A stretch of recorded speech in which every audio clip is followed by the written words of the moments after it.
Kekhawatiran Barat benar-benar terjadi, Rusia melancarkan serangan militer terhadap Ukraina pada Kamis tanggal 24 Februari tahun 2022.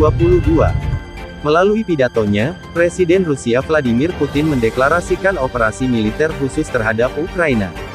Sejumlah wilayah menjadi sasaran serangan Rusia. Rudal-rudal Rusia menghujani kota-kota Ukraina.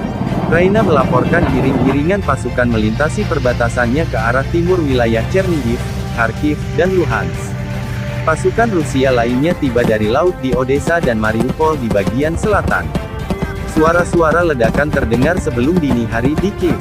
Baku tembak terjadi di dekat pelabuhan utama dan suara sirene meraung di kota itu.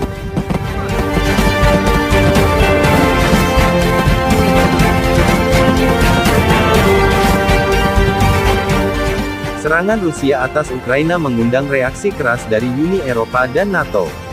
Dilansir Samo News Media dari edebates.tv, Sekretaris Jenderal NATO Jens Stoltenberg bertemu dengan Presiden Komisi Eropa Ursula von der Leyen dan Presiden Dewan Eropa Charles Michel untuk membahas serangan Rusia yang brutal, tidak terprovokasi dan sedang berlangsung terhadap Ukraina. NATO dan Uni Eropa bersatu dalam mengutuk tindakan barbar Rusia, dan mendukung kedaulatan Ukraina dan integritas teritorial, serta hak pertahanan diri. Dalam keterangan pada media setelah pertemuan ini, Sekretaris Jenderal NATO menyambut baik tindakan terkoordinasi yang diumumkan Uni Eropa, Sekutu NATO dan mitra. Ini mengirimkan pesan kuat tentang kesatuan. Dan itu menunjukkan betapa sendirian dan terisolasi Rusia, kata Stoltenberg. Presiden von der Leyen dan Michel, keduanya akan menghadiri KTT virtual para pemimpin NATO pada tanggal 25 Februari bersama mitra NATO, yaitu Finlandia dan Swedia.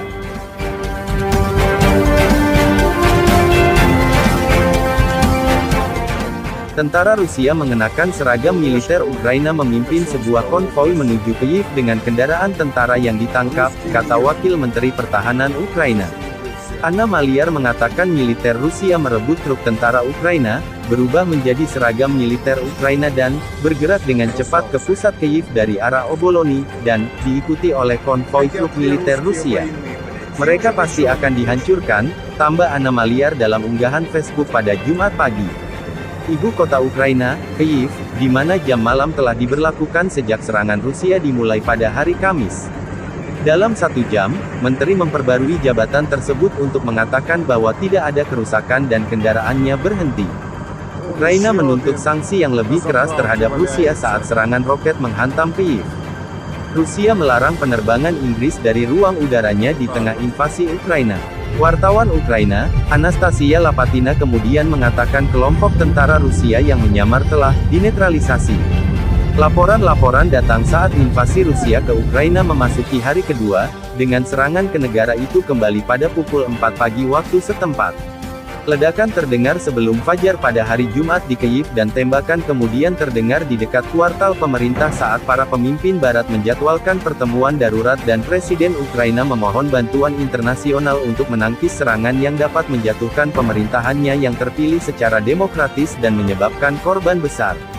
Militer Ukraina mengatakan sekelompok mata-mata Rusia telah terlihat di sebuah distrik Kyiv sekitar 3 mil utara pusat, dan polisi memberitahu orang-orang untuk tidak keluar dari stasiun kereta bawah tanah di pusat kota karena ada tembakan di area tersebut.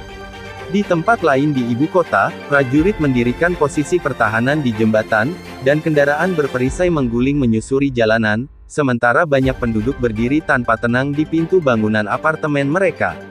Presiden Ukraina Volodymyr Zelensky pada hari Jumat mengatakan negaranya telah dibiarkan sendirian untuk membela diri saat Moskow melancarkan serangan militer skala penuh yang menyisakan 137 warga Ukraina, termasuk warga sipil, tewas. Mereka membunuh orang dan mengubah kota-kota damai menjadi target militer, kata Presiden. Itu busuk dan tidak akan pernah dimaafkan. Militer Rusia mengatakan pada hari Senin bahwa mereka telah membunuh 5 saboteur yang menyeberang ke Rusia dari Ukraina, dan terbaru yang memicu ketegangan di sepanjang perbatasan Moskow dengan Ukraina.